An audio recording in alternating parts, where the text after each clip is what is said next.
Alrighty, welcome to another episode of Cowbell Kingdom. We're gonna wrap up this game with the Atlanta Hawks and Sacramento Kings, where we took a very close dub, but especially with the trade deadline coming up, the Kings just acquired our boy Delon Wright. So let's get some round of applause for that, baby. I'm here with my boy Javi. Leo's right now spending some time with his wife before she leaves, so we gotta respect that. But Javi, man, how you feeling? How you doing? Hey, another good day in Kings country. De'Aaron Fox proven to everybody who had doubt, indecision, and any sort of confusion of the Sacramento Kings all-star point guard, why he was snubbed from this ballot. And, he led the way for us offensively, setting the tone defensively. And at the end of the day, it all paid dividends because you got the W. Going into tomorrow's night against Golden State, it's a good momentum builder. And most importantly, we got to win. 100%. I mean, now that makes the Kings winning 4 of the last 5. When De'Aaron Fox has his jump shot rolling, I think he's one of the most unstoppable point guards in the NBA. But Javi, what were some of your biggest takeaways from the game today? From the first second on, they had a lot of just good rotation. Obviously slipped up mid-second quarter to third quarter.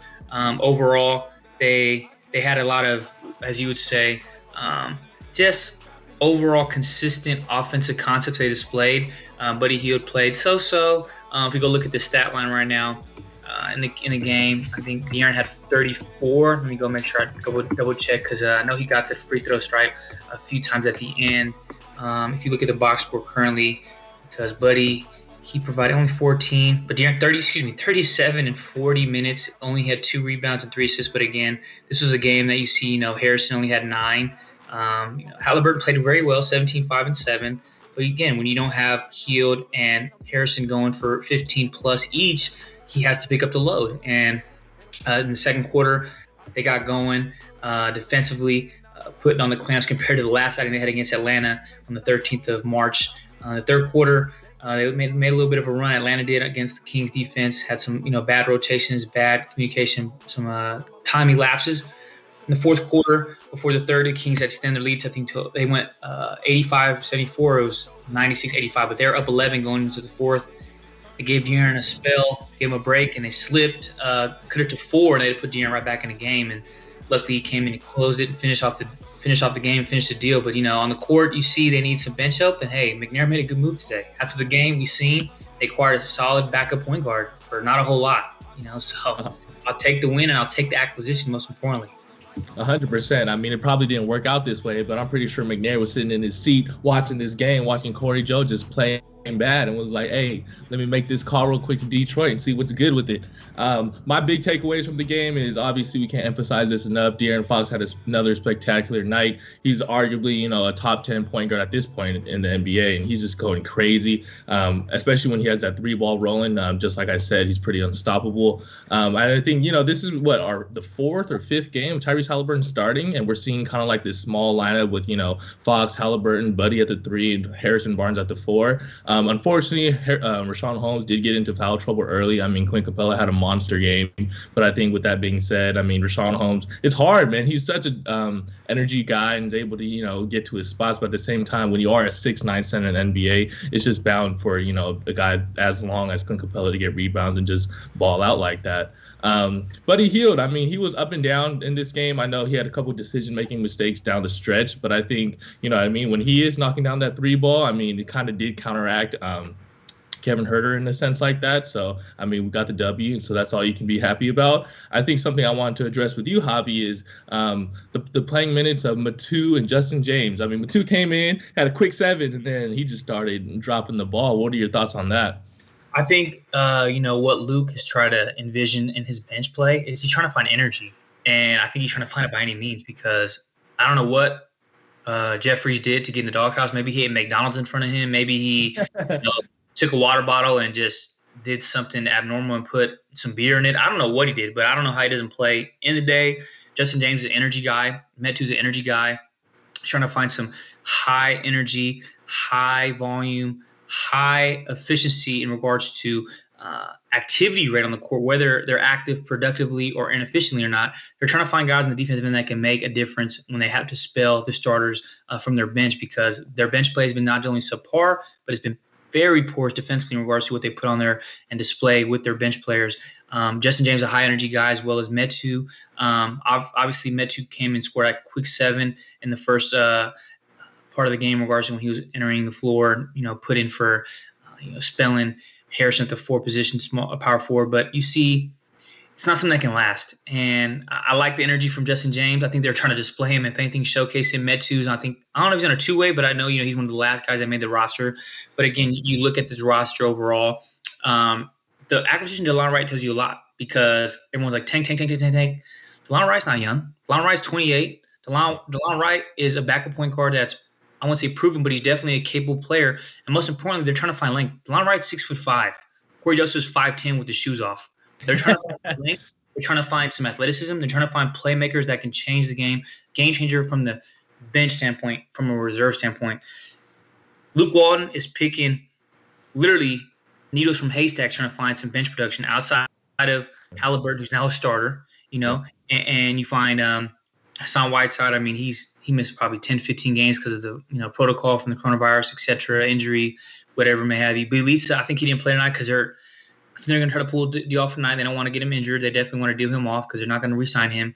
Yeah. Walker is, like a unicorn. Who knows where he's been? And, Joseph's gone. So, that tells you how they felt about him. So, again, I think Metu and Justin James are playing literally to showcase and to bring some energy, whether it's efficient or not. They're just trying to get some high-energy defenders from the reserves. Yeah, I think you took the words right out of my mouth. Obviously, when Metu got in, he got fired quick. And then, just like you said, it can only last so long when you have these type of energy guys. And I think something for me that I noticed was, especially after that third quarter, I think we had around like an 8-10 point lead. And I was not a fan of that starting lineup in that fourth quarter. I remember Metu was sitting there jumping on that slow-ass pump fake by Danilo Gallinari. My goodness, the man's making so much money and he's not doing anything. But just like you said, that's why, McNair kind of went out there and got a guy like Delon Wright, that can really give us some energy and a lot of solid production off the bench. Even prior to his time in Detroit, I remember he was pretty solid in Dallas. And, I'm really happy to see him in a Sacramento Kings uniform. What did you think about Halliburton's play tonight and that crazy 4-point play, man? He's just, rookie of the year for sure now or what? No, it's I'm a Kings fan, but LaMelo, and that injury really derailed his chances. I feel like unless he just goes absolutely nuts in the last half of the season for the next 30 games or so, and just really shows some predominant scoring, and obviously his defensive efficiency his defensive rating as a rookie is definitely good. But if he continues that and improves it for the next 4 weeks when LaMelo's out I think he has a broken wrist, I don't think there's any way he can catch him. But again, I'm not worried about defensive rookie. I'm not worried about how good he plays compared to other rookies. I'm worried about making the playoffs and having him be a focal point of this future in regards to changing the culture around here. I can care less about no awards. Only one award I want in Sacramento, and that's that chip, and that's it. I love his play, but in the day, I want to see him paired with De'Aaron. The really sad but biggest caveat as you see this lineup is that I really wish Buddy Hield wasn't 6'4", because I feel like he'd be a really good 3 in this league, not obviously defensively, but as a guy who just sits and just shoots from the perimeter when he's not having to be a ball handler, when he has to be a playmaker, when he doesn't have to be somebody that creates offensive possessions and offensive shots for us when we're in our concept schematically, because I feel like has played better in this lineup. Obviously, when they had the close, what they describe it as they had like a lineup name for the 5 they finished the game.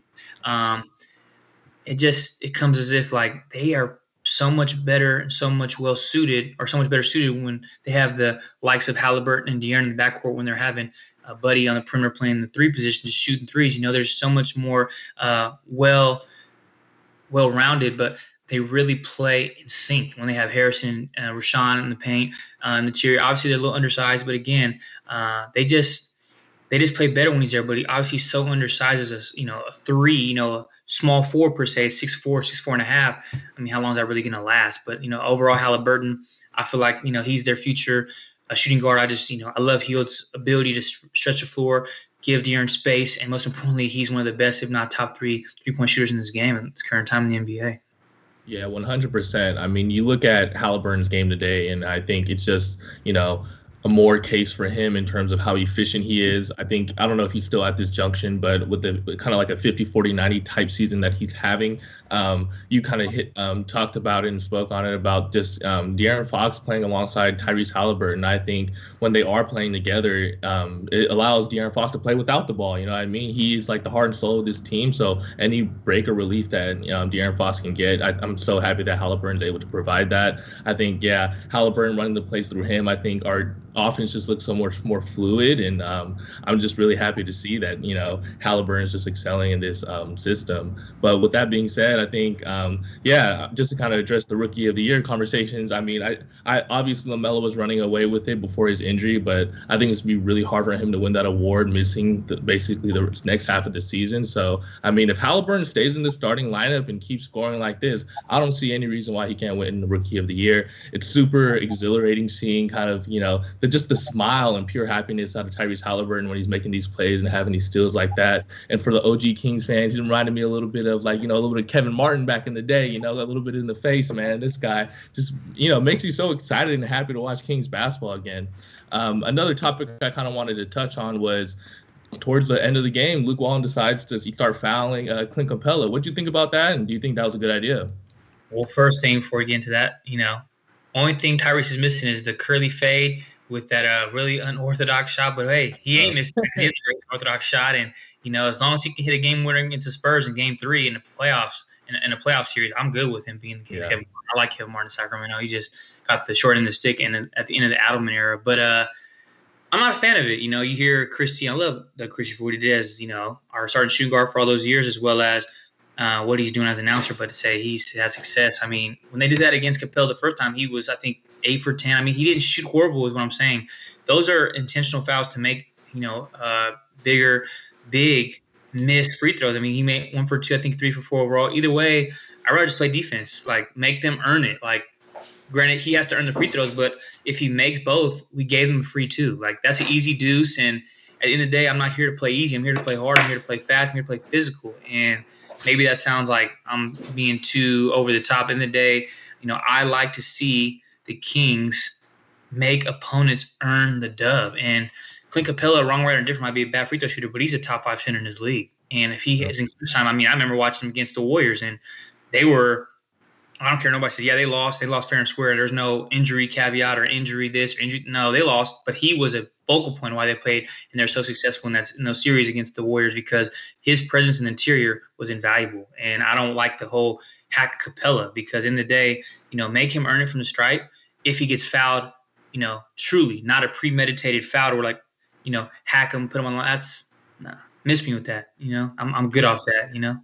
I remember Doug Christie mentioned it kind of like throughout the broadcast in terms of like Houston must have been tripping trading him away for basically nothing. You know what I mean? He's such a great center, so lengthy and things like that. I personally disagreed with that, with Luke Walton and kind of him deciding to foul Clint Capella late in the game. I just felt like, we weren't playing horrible defense. I just felt like with the flow of the game and how we were playing, I thought we could have just played straight up. I mean, he split the 2 times that we did intentionally foul him. So I guess in a case you can say that it was successful in a sense, but I think something that I want the Kings to kind of reincorporate is kind of, I do appreciate kind of like a more creative way of scheming at the game, but just kind of like our half-court traps that we had towards the beginning of the season. I know a couple times we had this full-court press type thing and then we would back off, it just keeps the defense guessing. Was necessarily fouling Clint Capella intentionally, kind of my idea of, creatively scheming, not necessarily, but I think in the future, hopefully, with the addition of Delon Wright, we're getting able to do things a little bit more creative in that sense. But I think, I kind of wanted to touch on that trade again. Delon Wright come to Sacramento in exchange for Cory Joseph and 2 first-round picks. It is rumored that Detroit will be buying Cory Joseph out potentially in the future, but we do not know as Detroit is basically full-on tanking now. What do you see out of Delon Wright and what he can provide for the Sacramento Kings? Well, it was just so there's clarity. There's 2 second-round picks, not 2 first-round picks. Oh, my bad. Sorry. Yeah, that would be outrageous and a robbery if they got that from us. We would have to hire Vlade to make sure he's not in the country and he's not in Sacramento because that's a Vlade move. No disrespect, but that didn't happen. So Delon Wright, a 6'5" point guard out of Los Angeles, number 55. He's averaging 10 and 4, 10 points, 4 rebounds, 5 assists. And what's really prevalent is that we need to look into. He went to City College of San Francisco, local guy, University of Utah. He's a Ute.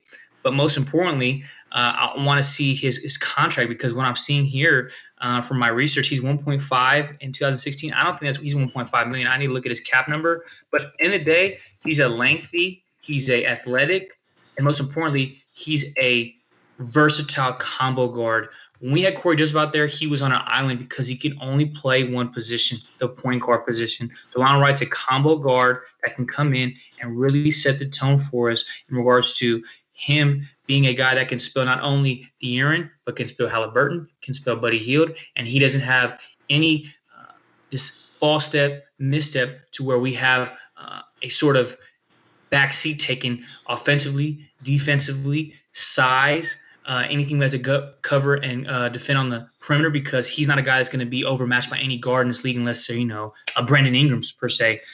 His cap number, though, he's getting $9 million this year, which Cory Joseph makes more, so that's fine. He's guaranteed eight and a half next year, so that whatever figure I read earlier, that was a wrong stated log of his current contract from the transaction when they signed him in Detroit. But 8.5. Hey, if they can get a backup point guard that's better and more efficient and provides more punch, more athletic, more versatile, and most importantly, more length on the perimeter as well as from that point guard spot as a reserve, I'll take it. And they gave up 2 second-round picks, and we see how second-round picks have fared in Sacramento. Like, I'll take it. And Joseph is a guy that, whether we can admit it now, we all want to get rid of Cory Joseph, not for his character, not for the person he was, or not for the man he is, but because he's 10 years in the league and he's lost the step. And that's just what it is. That's a reality situation right now. He's just not who he was in Indiana and Toronto, Yeah. You said it perfectly. I think Delon Wright can definitely just step in immediately and fill in what Cory Joseph was what Cory Joseph was supposed to be for this team. You know what I mean? Just being a bona fide good backup starting point guard. And I think you even said it earlier. Cory Joseph was definitely undersized, and I think with that liability, it was hard when De'Aaron Fox wasn't on the floor. You know what I mean? But just like you said, the contract is chilling. I'm not worried about that. It's hard to come by a contract like that, especially in Sacramento, that's willing to basically play for that type of money in a market like this where he's going to have a little bit smaller of a role. But I'm interested to see what kind of creative lineups we have now. I think moving forward, this could definitely be our starting lineup in the future. And I think kind of in terms of fit and things like that, a topic that we can transition into is, I know we were talking off the call. What do you think the Kings could do to kind of really cement this starting lineup, this small starting lineup, especially with Delon Wright coming off the bench? Well, this is all, Javier analysis in regards to, trade projections. I think they're going to trade Nemanja for 1 to 2 seconds and try to get that draft capital back. They sent the Delon Wright trade in regards to what they dished off for Delon Wright to acquire him in Sacramento with Cory Joseph. So they get the picks back. If I'm Sacramento, I want to hear Kings fans out there that are listening, that are watching, viewing, commenting. Yeah, drop some comments. We're reading them right now. I want to see what they think of if the Kings offered Marvin Bagley, Buddy Hield, and a 2022 first-round pick for Bogdan Bogdanovic and John Collins. And just hear me out. De'Aaron Fox, Halliburton, Buddy Hield, John Collins, Rashawn Holmes. Delon Wright, Bogdan Bogdanovic, Daquan Jeffries, Metu Jabari Parker, Hassan Whiteside. Can that team get in the top 10? I think so. The Atlanta Hawks want to get off of Bogdan Bogdanovic, but most importantly, they want to get somebody that can, I won't per se make less because he does, Buddy makes more, but want to be more proficient, more active, but most importantly, more production from three-point line as a potential starting shooting guard or even a backup shooting guard. But they want to get somebody that can start to play along Trey in the same ilk, where they have versatile guards that can shoot from either end of the three-point line on the perimeter, where they can put Trey on one side and put Buddy on the other. Herter's a great shooter, but we know no matter what nobody says, I'm taking Buddy Hield's three-point game over Herter's, and Herter's a great shooter. But Buddy Hield, we watched some games. He's the first player in NBA history. He's made 400 three-pointers faster than any player in NBA history in the span of the entire league.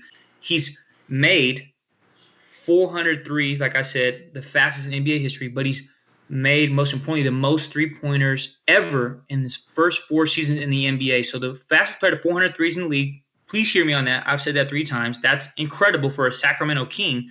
And he's made the most three-pointers in his first 4 NBA seasons in NBA history, and he's in year 5. Let that soak in for a second. He's played for the Kings since his rookie year, halfway through when the DeMarcus deal happened, in regards to when that happened at the All-Star break, when they had that transaction go through. They had him come here from New Orleans in the spring 2017. So 17, 18, 19, 20, and then obviously 16. So that's 5 years. In his first 4 years, he's made the most three-pointers in NBA history, and he's the quickest and most fastest to 400 three-pointers made in NBA history. Now, why do I want to get rid of him? Because we have a designated 4 that we can say we're going to pay him. We're going to pay De'Aaron, which we are, because he's going to kick it next year. Halliburton is on a rookie deal. Harrison Barnes is getting, his 18 to 22. We're going to pay Rashawn. Everyone's like, wow, Javi, how are you going to pay all of them? Because between Nemanja, between Jabari, between Hassan, and now Joseph, well, that's the thing.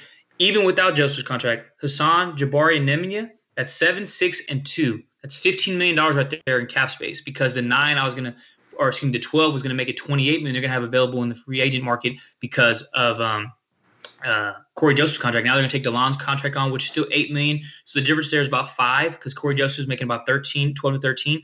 So that's still right there, still $23 million available in cap space. You go pay Rashawn 15, 60 over 4.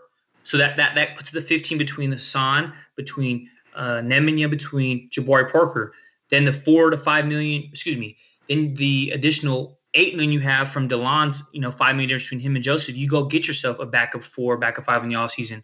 Nonetheless, people are saying, well, how are you going to – because you get rid of Buddy's deal, Bogdanovich and him make a difference. That's additional like $6 million right there, because you'd add that on to 23, be $29 million, because Bogdanovich makes 18 and Buddy Hield makes about 24. So you'd still have the, roughly 20, 28, 29 million. But again, you're going to give you're going to give John Collins, probably 100 over 4, rather, about 25 million annually. Granted, that's probably an overpay, but it's Sacramento. Do you want an 18 and 10 guy? Or do you want to hope for Bagley to pan out? Do you want to try to find somebody else that you might have to pay more or pay less for less production? You tell me, Kings fans. John Collins, Bogdanovich, who they're trying to get rid of actively, for Marvin Bagley, Buddy Hield, and 2022 unprotected first-round pick. If you like it, let me know. If you don't, let me know why. I just want your opinion, because we just seen Collins tonight. He didn't play well. Bogdanovich did. But again, we all know how we feel with Marvin Bagley. Wrong, right, or different. I want your guys' opinion right now. And let me know where you guys stand, because I definitely want to hear you guys. All right, Kings fans, keep dropping these comments. It's looking like some people are a little bit reluctant about taking on John Collins, especially having to re-sign him with that contract. And a lot of comments are saying they're not huge fans of bringing back Bogdanovich, especially when, Monty McNair is going to have to be the one to pull the trigger. But I think theoretically the point that you're trying to make makes a lot of sense, right? I think moving kind of towards a small ball lineup, because I think at this point Tyrese Halliburton should be our starting shooting guard. And I think if you are able to implement a guy similar to John Collins, I guess without that heavy contract, I mean, ideally it would be Marvin Bagley, but we all know how Marvin Bagley's going. We could definitely be Starfire coming out of this trade deadline. And so just to kind of like reiterate what I was saying earlier, when you have De'Aaron Fox and Tyrese Halliburton being able to make plays, I think it makes it just so much easier for the rest of the players. And I think, for any Kings fan that doesn't think that Rashawn Holmes is getting the job done, I don't care how undersized he is. I don't care how good of a game Clint Capella did. I think when you really pay attention to the game and really analyze the film, when the guards are driving to the paint, the forwards are driving to the paint, they're able to drop these little passes to Rashawn Holmes. And I think he plays such a crucial role to us in terms of that little push shot, in terms of getting rebounds, and especially just offensive putbacks. So, I mean, I don't know the exact answer in terms of other alternatives to John Collins, but I think at this point right now, it's looking like Buddy Hield may not be on this roster past this trade deadline. And so drop in the comments who else you guys would like to see. I mean, obviously Javi wants John Collins in the Sacramento Kings jersey, but let me know what you guys are thinking. There's 3 things I want to comment on that. There's 2 that have to do with that particular conversation. Me, and as well as every other Kings fan out there, we wanted Marvin Bagley to pan out because of how bad the Luka miss was to us as a fan base, seeing a transcendent talent slip right through our hands because of Vlade's incompetence. But we look at it, we wanted Marvin to pan out to prove, hey, he can still be a solidifying force and starter in this league, but most importantly, our starting power forward for 10 plus years coming to Sacramento and really changing the culture here in Sacramento. But I told Leo when it happened last week when this injury occurred, the first time is chance. The second time is coincidence. The third time is most importantly a matter of means. And what I mean by means is third time's a trend. First time chance, second time coincidence, third time a trend. When you have these three things happen, it's only going to continue to escalate. It's only going to continue to occur. What I mean by that is Marvin Bagley's had 3 injuries in 3 different seasons, brother.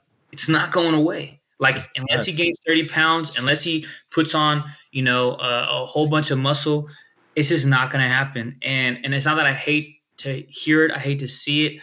I didn't want it to happen, but it is what it is. It's the reality of where we're at right now, Marvin Bagley. He's a great talent, a lot of promise, a lot of prominence in regards to his potential. But, hey, Monty McNair says he's in the business of acquiring talent. If he wasn't trying to push for that 10 spot, he wouldn't have acquired Delon Wright. He would have let that. I don't care what Carmichael Dave say. I don't care what any of the Raiders say. 1140, 1320. I don't care about none of them say. They can tank. All the sack town. Whatever sack town road to all that. Delon Wright does not get acquired here. No matter what nobody says, we're trying to tank. He's the better player. Like, he's trying to acquire talent to push. You're not acquiring Delon Wright to lose. If they want to lose and acquire a better draft pick, they would let Cory Joseph play more minutes. He wouldn't be in Detroit on the red eye going to go play in Detroit and put the blue and red on for 15 minutes and get waived. You know what I mean? Like, at the end of the day, that's what the situation comes down to. And I want Buddy Hield on this roster, but Buddy Hield is a guy that presents some value to us. But I wish we could keep Buddy Hield. But you look at what we have currently, who can he really flip? If it was my choice, I would keep Buddy Hield, and I would find a way to put Bagley and even somebody else in that package. But who would, per se, the Atlanta Hawks want? And who could match the salary of that? Are you going to put Harrison there? That's something that you really got to consider.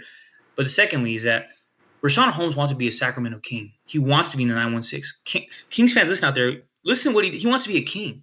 Wanting to be a King is invaluable. Say it louder, Javi. Say it louder, man. He wants to be Sacramento. Like, Kings fans, listen, please hear me. He told you to your face on the camera, I want to be a King. Like, there was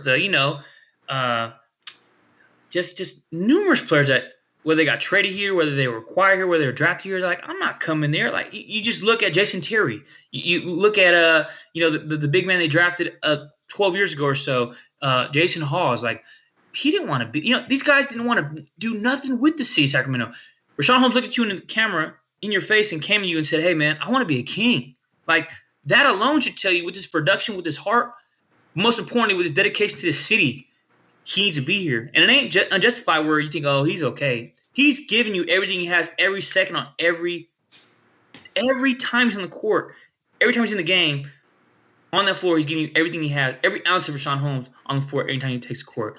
And my last point, no matter what, in regards to Lonzo Ball, J.J. Redick, Bradley Beal, the Kings need to acquire something if they want to push. And I want Kings fans to tell me, would they consider Lonzo? Would they want to consider Redick? Would they want to consider Beal? Or are they happy with Delon Wright? And maybe a different package, whether it's Collins, whether it's, bringing Bogdanovich back. Let us know, me and Ty. I want to know what you guys think, because in the day, 12 p.m. Pacific Standard Time is when the trade deadline ends tomorrow. So we got about 13 and a half hours. 100%, man.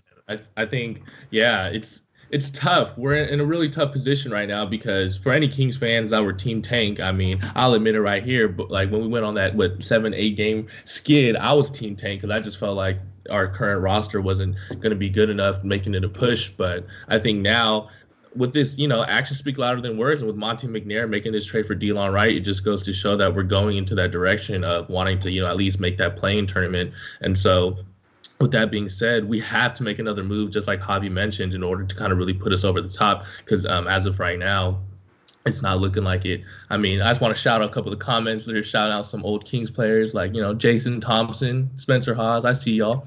But, I think in terms of realistic options, other than John Collins, what do you guys think other options we really have? I mean, I've heard whispers of, potentially even trying to go after a guy like Victor Oladipo. I know his value isn't as high right now, but if he is able to return to his all-star form that he is, I mean, he is. You can argue that he's a better, not a better shooter, but just a better overall player than Buddy Hield that can obviously play make and potentially, become a threefold tandem with Halliburton and De'Aaron Fox.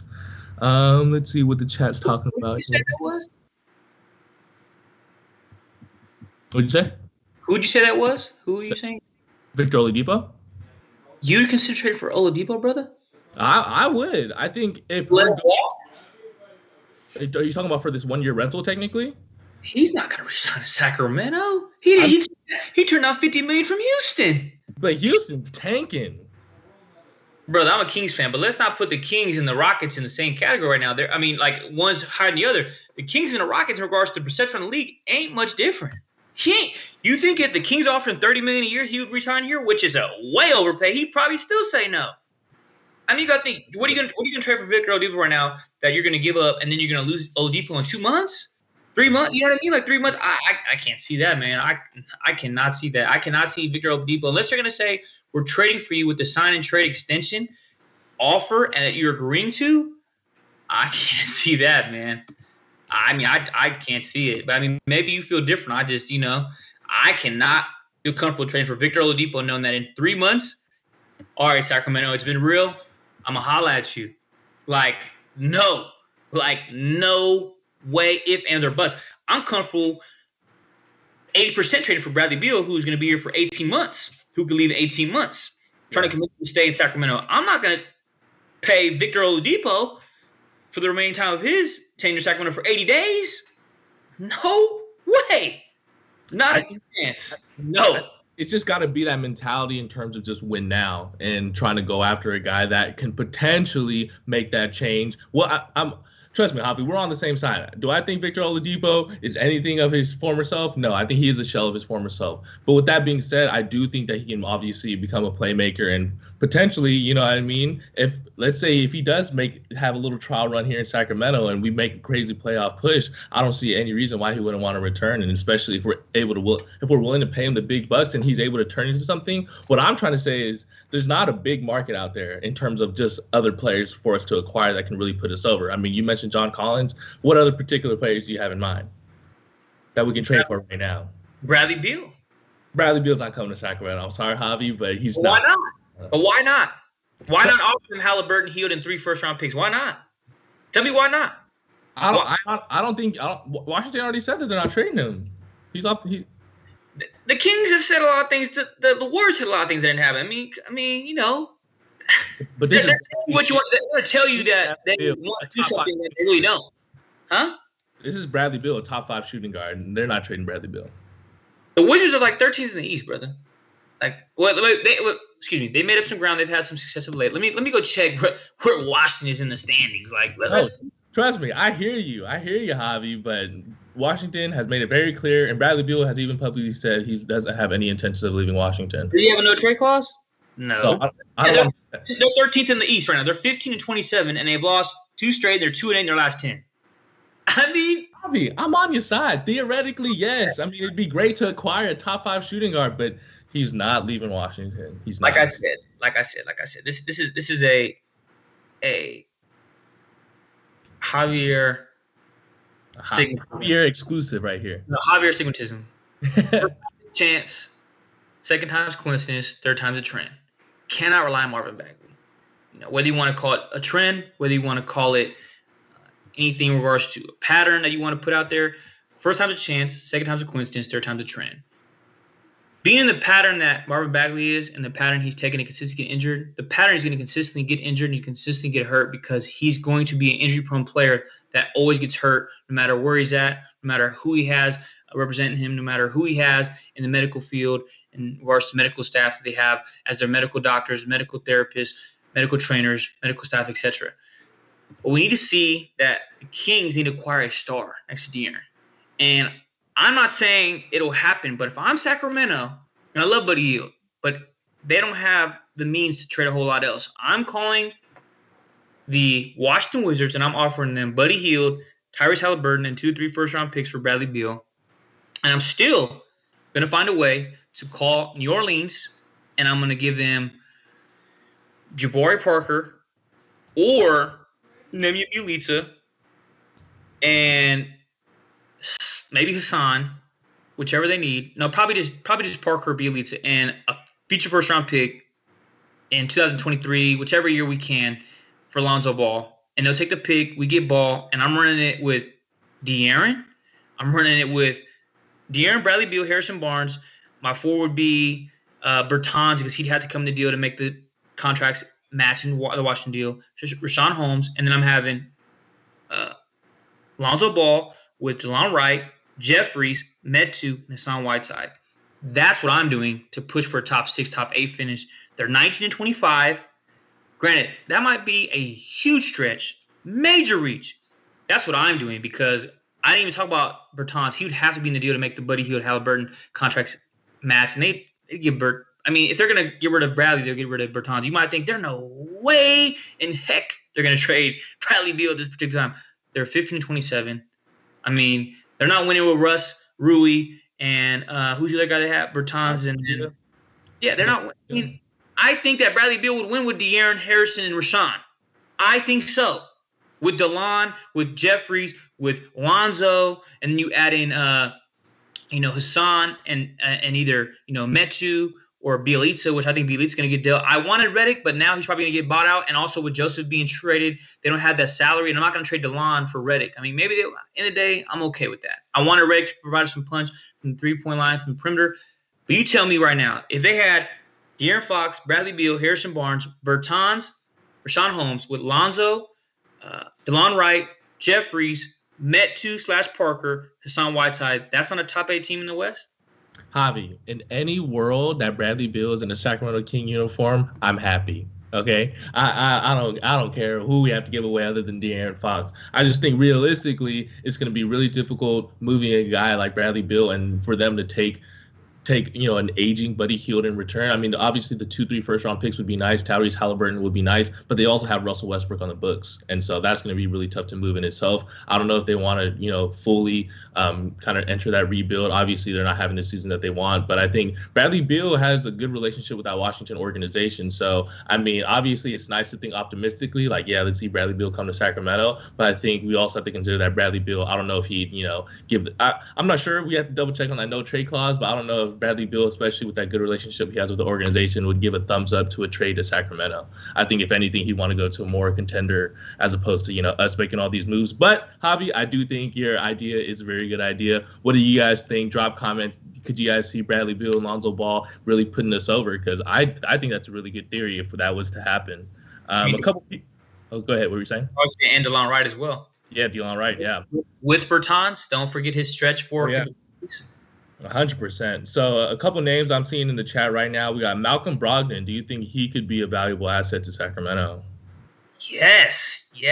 If I'm the Kings, I would. This is me. I would offer them Marvin and a future 2022 second-round pick for him. I don't know if the salary. No, they had to probably throw in. I think because he got that fat extension from them when he left. When he left his previous club because he played for Milwaukee and they gave him a fat check. Let me see Brogdon real quick. But either way, yeah. I mean, let me see Brogdon right now.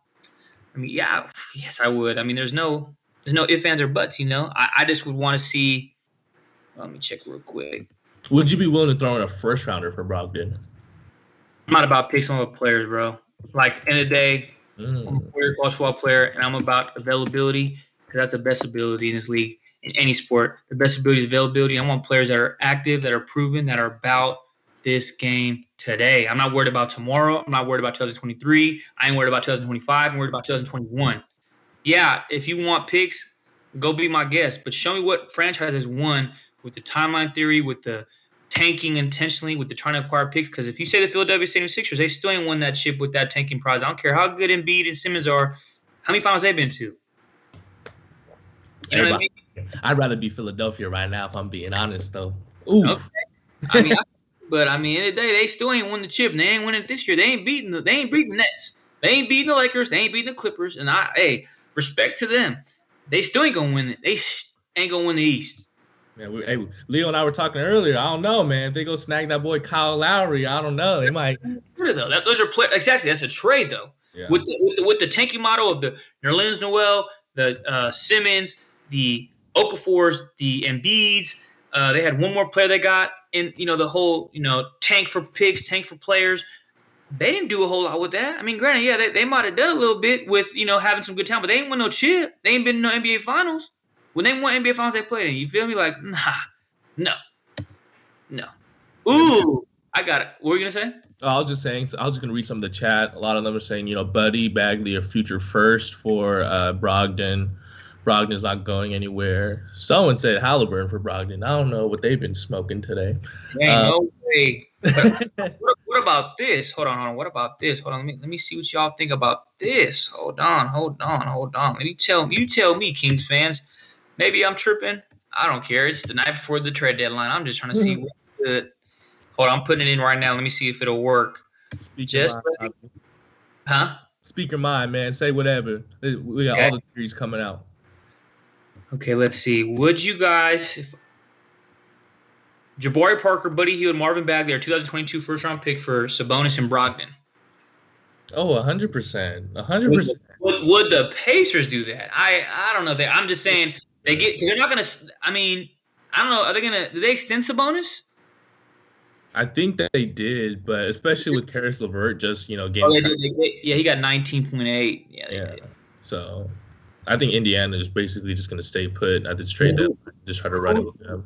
Yeah, but who we do right now need to go look at right now? We do need to go look at one team, and that team plays in the Windy City. That's the Chicago Bulls. Now, I want to go put them in the trade machine real quick. I want to see what you guys think of this. So let's go Lauri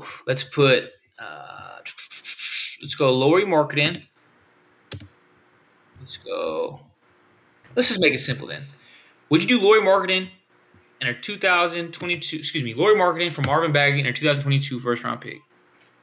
100% in a heartbeat. But the thing is, Marvin Bagley, it's just true across the league that he has no value. He's damaged goods. It would if you were trying to do something like that, it'd probably take 2 first-round picks, considering how low value Marvin Bagley has.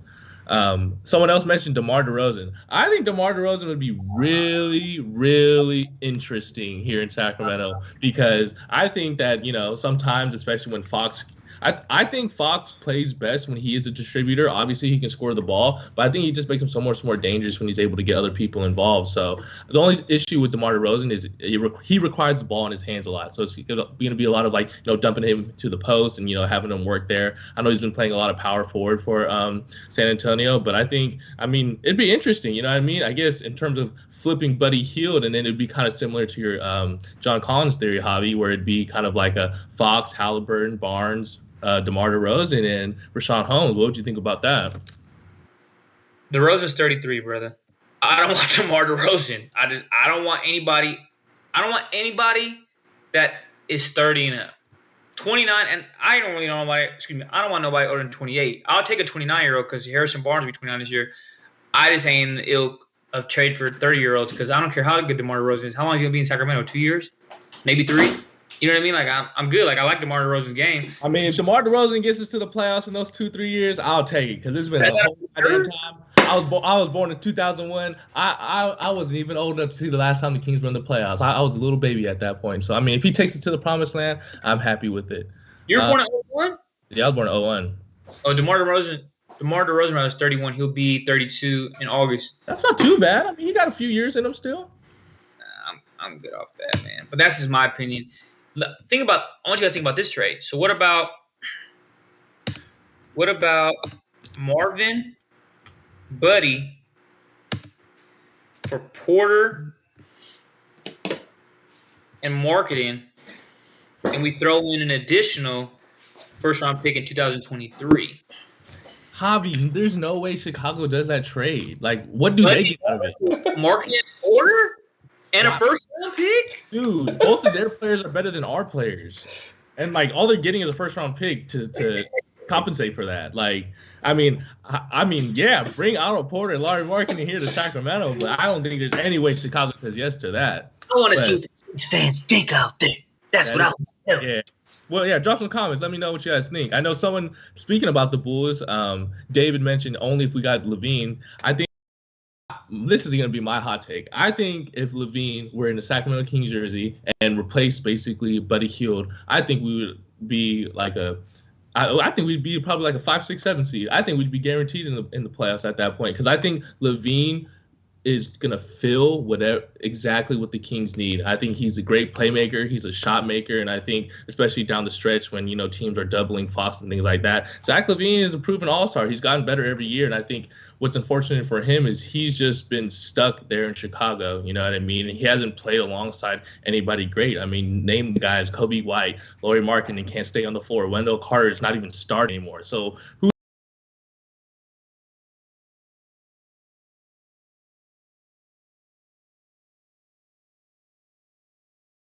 could be really interesting?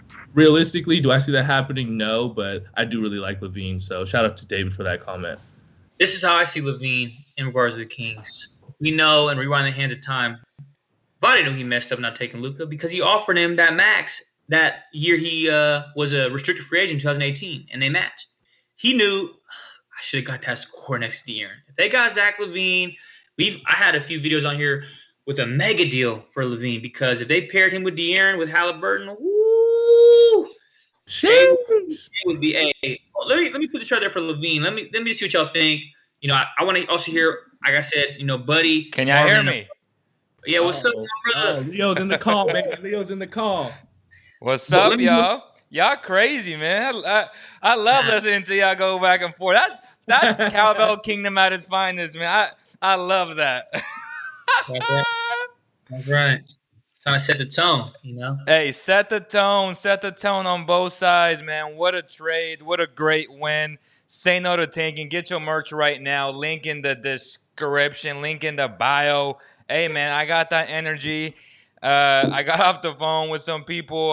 Buddy FaceTime me. Can't say what was said, but that was pretty fun. Bogey's in town. Unfortunately, I didn't get to see my boy Bogey, but I'm hyped, man. Shout out to Cory Joseph. Great, consummate professional. Was always nice to me. And, it's nothing personal. Strictly business. Strictly basketball. Delon Wright.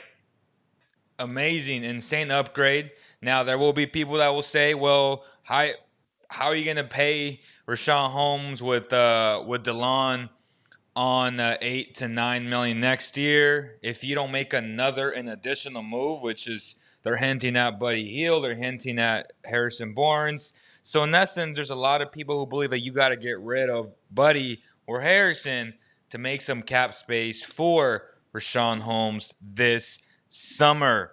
Now we'll have a capologist very, very soon. That can describe this in layman terms pretty much. It's kind of complex to a lot of people like myself who are not good at math. But yeah, man, I'm excited about Delon Wright, what he can provide for this team, his combo ability, his ability to facilitate and make other guys better around him. And I just think it's such a luxury now that you can now go to your bench and not feel like, oh, damn, it's going to be a drastic drop-off. Obviously, he's not Fox, but he is pretty solid, man, and he's been solid his entire career. This is the type of move that we've been asking for.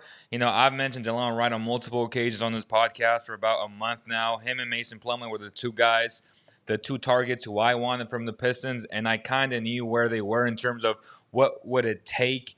And once I found out that pretty much Kojo's was a $2 million cap next year, he looked like an expiring deal.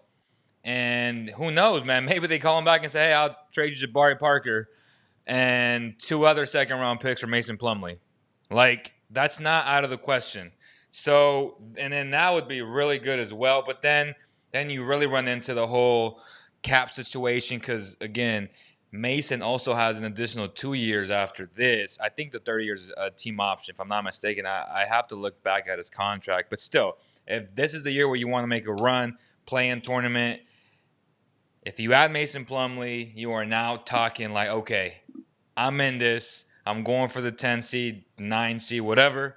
and we'll just let whatever falls where it needs to fall. So like wherever the chips fall, that's where they're gonna fall, and it's gonna give the Kings a chance, man, and it's something that the Kings haven't had for the last 15 years, and I'm okay with that. But in terms of all these ideas, I really enjoyed you guys going on, man. How's everybody doing, by the way?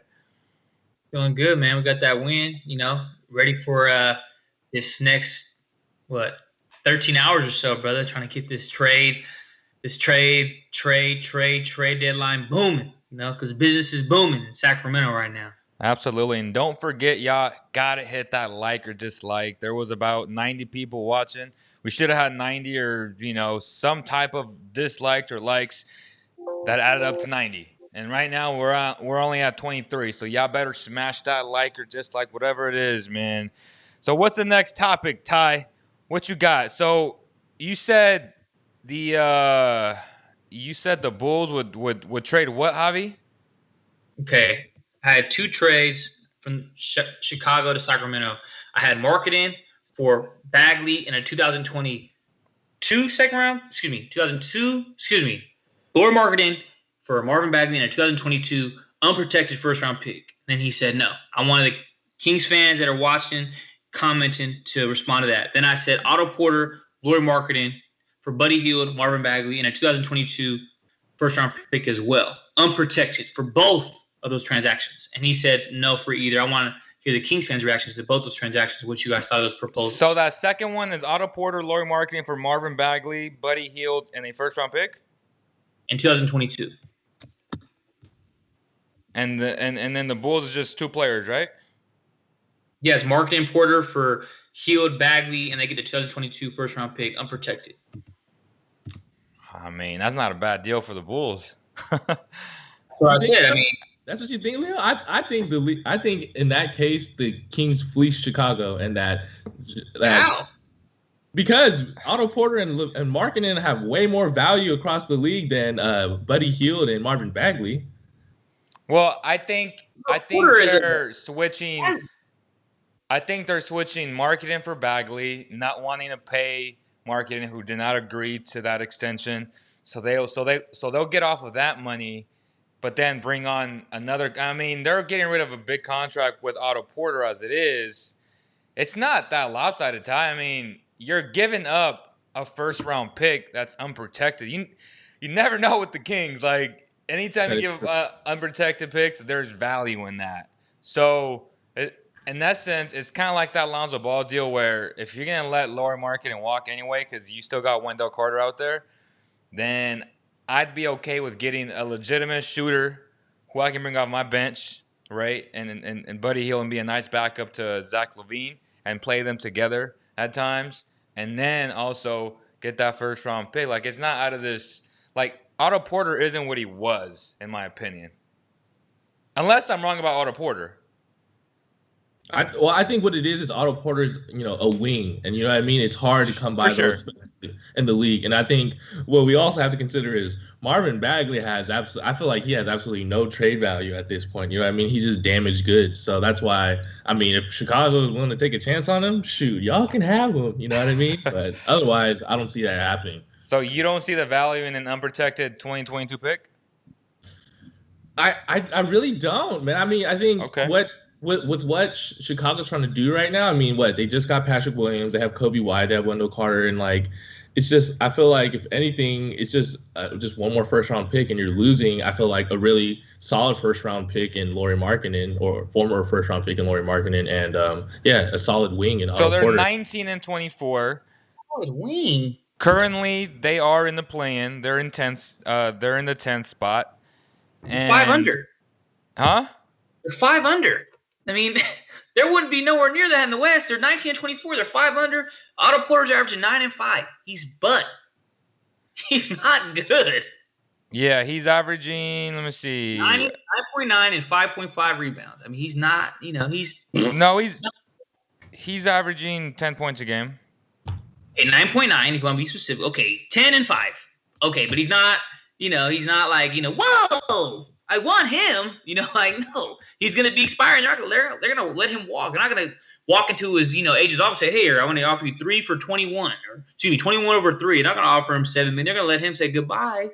I got a trade proposal, a mega deal that I also proposed with them to go all in if I'm the Sacramento Kings. I want to hear what y'all think right now. So let me know when you're ready for that. I got to drop it.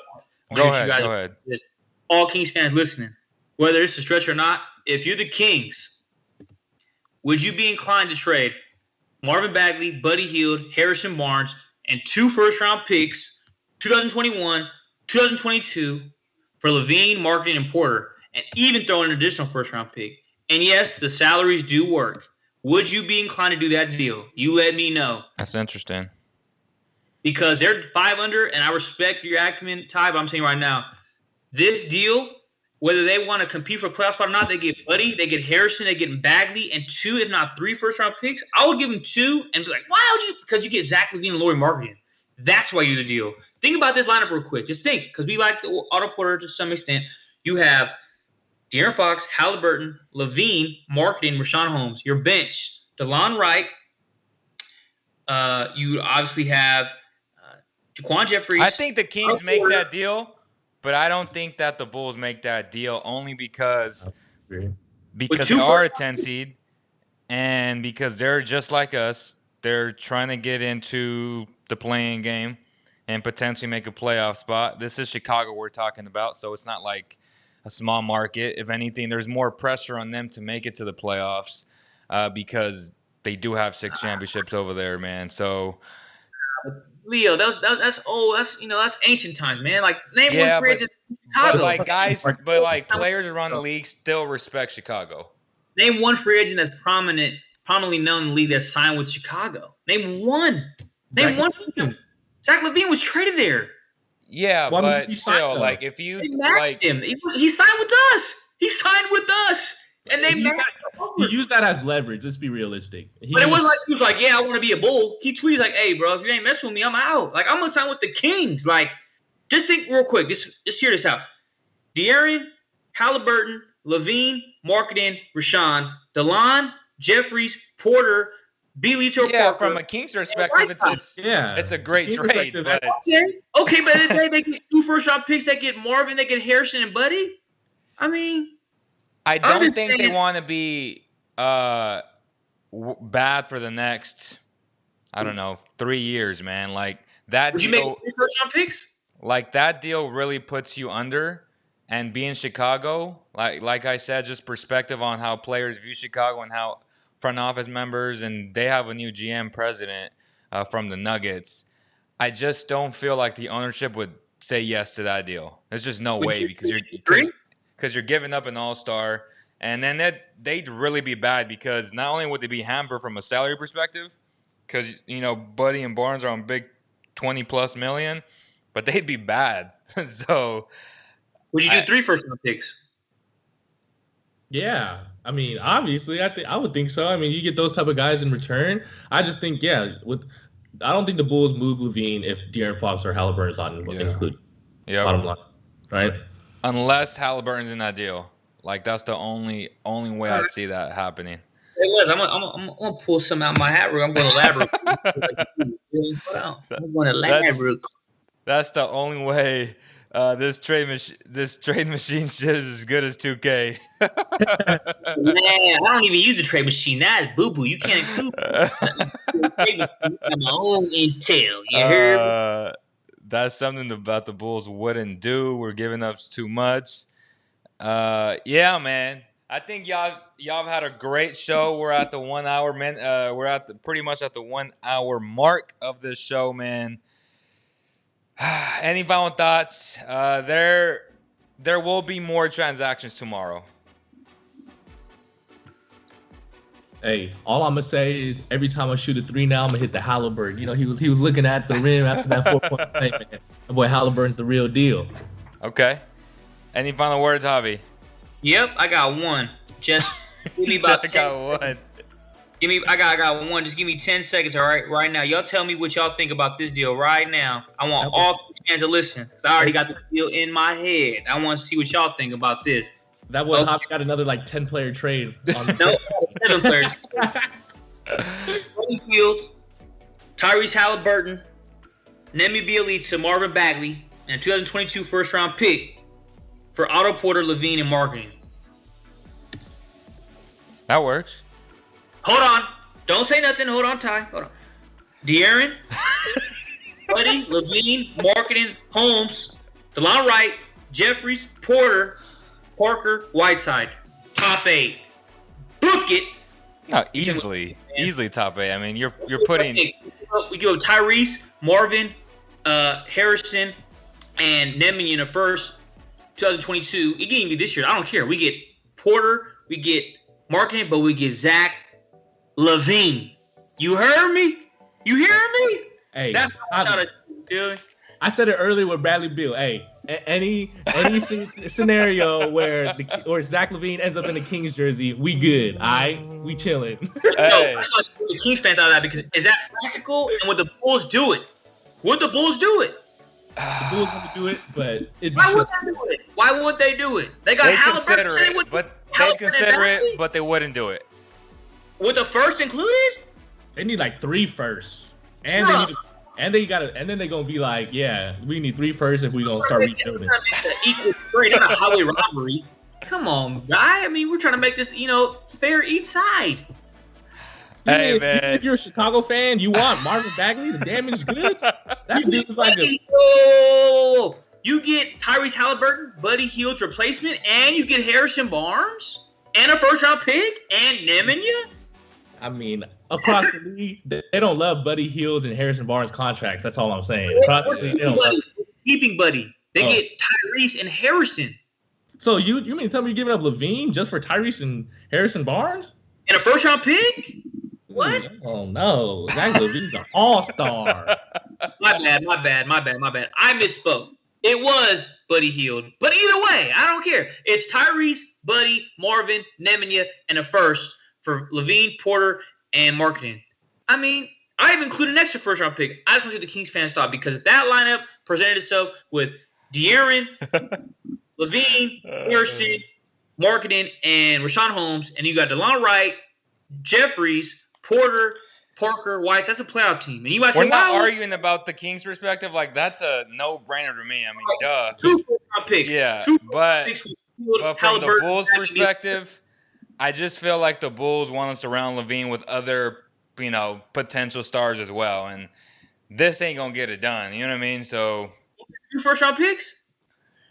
No, because then those picks would be like, in like 20 to 25.